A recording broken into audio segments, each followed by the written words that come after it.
What's up everyone, it's OJH and we're back at it again, and in this video I'm going to share with you the deck that I used to get Charlga through a red level 24 difficulty Deadmines dungeon. Let's get straight into the deck. So we've got Charlga as the leader. I don't have a talent on Charlga at all, so that's as good as that's getting.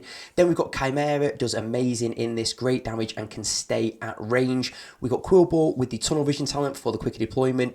Chickens. What more can you say about chickens? We've got the living bomb in there, just great on a number of these bosses. We've got the well pegs with the flame burst talent, and finally, as our main tank unit, we've got the footman with the stun talent. Now, I know some of you are going to look at this and say, yeah, but your Chimera is level 25, and this is a level 24 dungeon. And yes, obviously, Chimera does help a little bit, but let's not overlook the fact that the chickens are 3 levels below, Charlga's 4 levels below, and my living bomb is 5 levels below. Enough of that, let's get into the run. Right then. First boss, each gold you mine partially heals your towers and base. Whenever you have 3 or less active minis on the field, they gain Bloodlust, or Beast minis gain 5% additional movement speed. So we're going to take the Bloodlust for 3 or less minis on the map. Obviously, this is useless if you play your footman, but that's the best of the 3. So, in this first boss, what I'm trying to do in the most part is control the centre lane and the right lane. Don't tend to go too much near the left. If you can get the meeting stone on the right, control the gold, you're laughing. So this is a great start for us. Footman for 1, happy days. Let's go. Chimera for 2. So we've got basically 10 golds worth of minis down there for only 3 gold. So that's decent. And as you can see, I was sat on 10 there, leaking away because I'm not used to generating, I'm not used to spending so little gold on them. Quillball down to distract, Chimera mopping all that up, and let's get a Kobold down for some mining. Well pegs on the pipe, standard play. We've got loads of stuff that can deal with well pegs. We've got loads of stuff that can deal with the Tauren in this. We've got well pegs, we've got chickens, we've got footmen, not a problem. So that Tauren is going to charge, but we're in a good spot. Again, I'm sat on 10 gold. Amateur stuff. So we've got loads of footmen coming in here. Chimera's been dropped, and when the boss does its kind of knockback, Chimera will stay out of range of that. So there you go, everything's been knocked back, not the Chimera, chipping away. I think we've got the double poison talent on the Chimera. Finally goes down, but the poison is already on the boss, and that is that. And if that hadn't been the end, then we've got Living Bomb that would have done a job, we've got Well Pegs that would have been able to do a job, and we've got Quillball. So loads of direct damage to get the boss down, and that took about 1.5 minutes. No probs there. Great starting hand as well. I'll take that every time. So, what we got here then? Second lot of relics. Let's see. Spells are cast 3 levels higher. That'll be good for our low-level living bomb. Towers, barracks, and meeting stones spawn a well peg every 15 seconds. And when squad mini dies, its siblings gain +1. Yes, let's give that a go. The +3 levels on the living bomb would be good. But we've got quite a lot of squad units. So let's give that a go. Let's see how this goes. There's my game crashing again. What we got here? There you go. Mine is going out to the right. Oh, footman for 1 again. Happy days. Oh, and then you end up like this where your Quillball is going to cost you 6 possibly.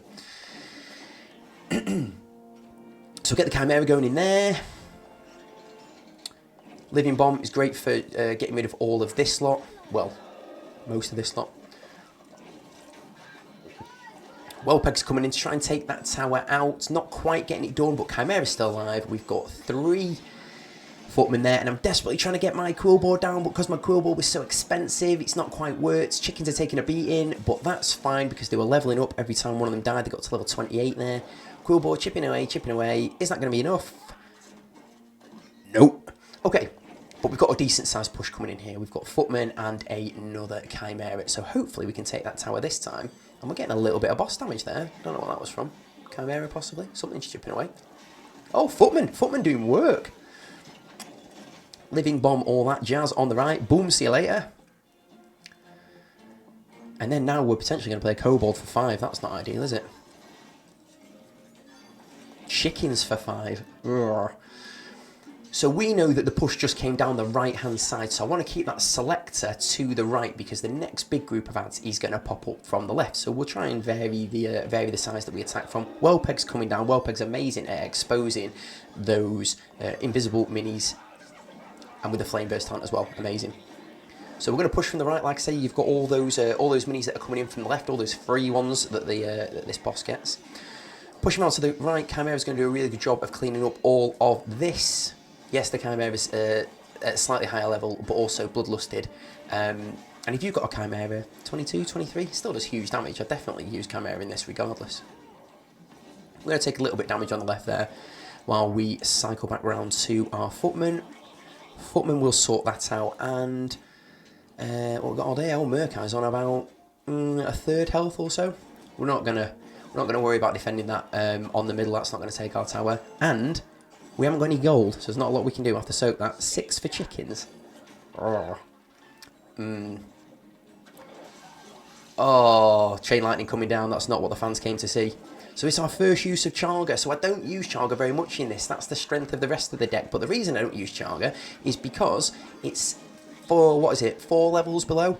And honestly, mine just gets absolutely flattened, pasted. No good at all. But for grabbing these chests, that's fine. Prowler coming down the right. We'll defend that. So we dropped our Footman on the left half of the deployment box. Hopefully, once they've killed that Prowler, that they will then come back to the left. I think that's what they're doing. Good on them. Well done.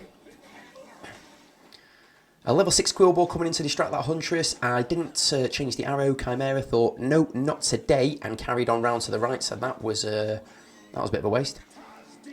But hopefully, you can see the health getting chipped away there. So Chimera is on the job. Chicken's coming down. Let's get that gold. Let's get that gold. Let's farm that as well. Got loads of Footmen down there. Yeah, Living Bomb, all that for a 2, was it? Happy with that. I'll take a 2. I'll take a 2-cost Living Bomb every day of the week. 6 for well pegs though. That's not ideal. But at this point, we've got loads of direct damage for the boss. We'll play that on there. Quill Boring to distract as well. Everything chipping away. Everything chipping away. And that pretty much puts us in range. You don't need to worry about defending at this point, because that's the end of that.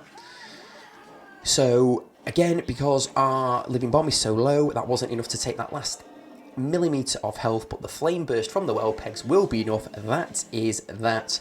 Patient. Oh, don't worry about the right. You're going to spread yourself far too thin. Left lane, middle lane. Keep control of the gold chests. Get that gold mine on the centre and use the arrow to funnel your troops wherever the ads are not going to spawn. Right, my game crashed, but we're back in it again. So here we go. Let's claim that. 240 Arclight energy. People struggling for Arclight energy. I've seen a lot of people saying there's not enough in the game. Anyway, so your non-spell minis have half as much health and deal double damage. Not a fan of that. Elemental minis gain stealth. Big fan of that. And elemental minis shock their attackers. No, we're going to go for the stealth. And the reason we're going to go for the stealth is because in this we come up against ogre mages. Let's delete that loading screen there. We've seen enough loading screens for today. So Chimera coming down. Can I drop chickens in time? Nope. So we don't get this first chest, which puts us off to a solid start. Solid start. But we've got the Quillball coming into tank. We've got the invisible well pegs that are chipping away there. We've got Chimera that's going to clean up all of those sappers. We'll get that mage killed off, and that is that. So with the clone machine, first off it clones a sapper, then it clones a kobold, and it's the third one that you want to watch out for, because that will be a molten giant if you've not got anything to put into the machine. And as you can see, because I played my Quillball, because everything else is so expensive, I think we're in trouble.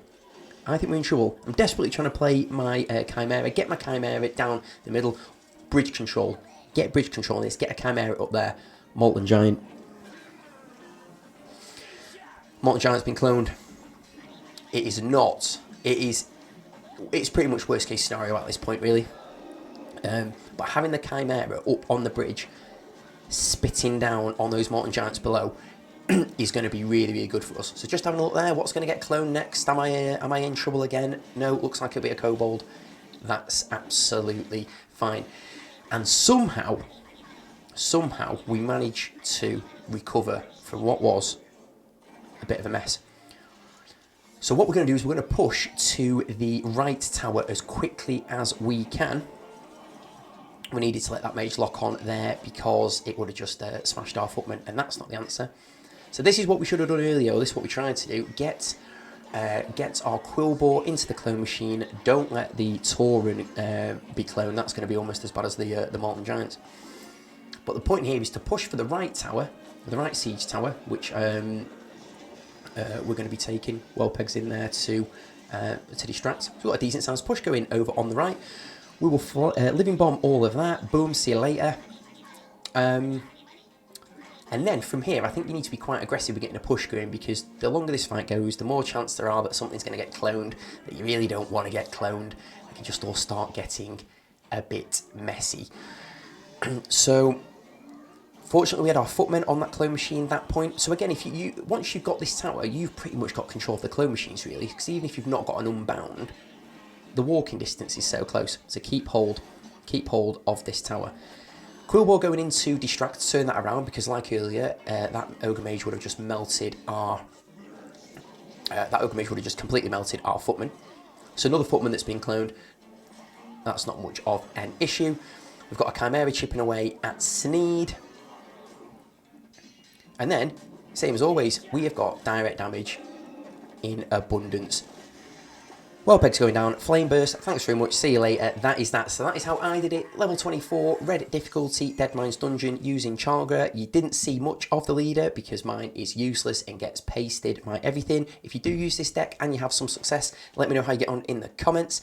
If this video was useful, please give it a thumbs up. For more content like this, get yourself subscribed. Thanks for watching, I'll see you in the next one.